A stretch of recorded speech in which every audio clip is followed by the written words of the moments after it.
Шаяннар, сіз әлеге хайванның нәрсе екенін білесізме? Бұл акапи.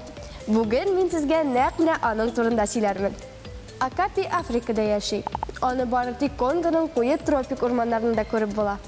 Аның тышқы қияфәті шақ қатыра. Акапиның баш өліші жирафқа, аяқлары зебрнықына оқшаған. Аның ауырлығы яқынша 210-250 килограмм шамасы. Гәүдә ұзынлығы 2 метр тирәсе. Әлеге хайван ағаш яфрағы белән туклана.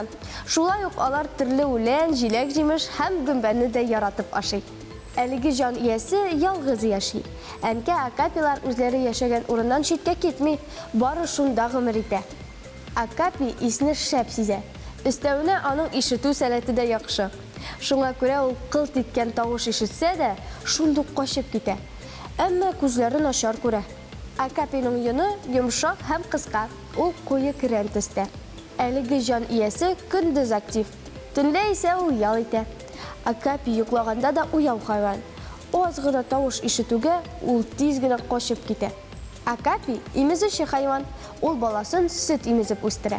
Әлеге җан ияләре бер-берсе белән мөгердәү, яисә сызгыруга ошаган тавыш белән аралаша. Акапиның тавыш ярысы юк. Аның тавышы сулаган һаваны чыгарганда барлыкка килә. Ул нинди дисезме? Әйдәгез тыңлап карыйк. Дуслар, Акапи сезгә шадымы? Аның турында сөйләгәннәрне истә калдырдыгызмы? Алайса, әйдәгез сорауларга күчик. Шаяннар, Акапи исне начар сизә. Бу дөресме? Юк, дөрес түгел. Акапи исне бик яхшы сизә. Бәлки ул начар ишетәдер? Юк, әлеге хайван әйбәт ишетә. Шуңа күрә ул аз гына тавыш ишетүгә шундук качып китә. Алайса, Акапи начар күрәме? Әйе, ул начар күрә. Шуңа күрә еш кына йырткыч хайваннарның табышына әйләнә. Икенче сорауга күчик. Акапи йырткыч хайванмы? Юк, әлбәттә.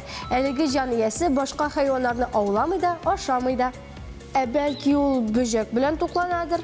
Юк. Акапи бөҗәк белән дә тукланмый.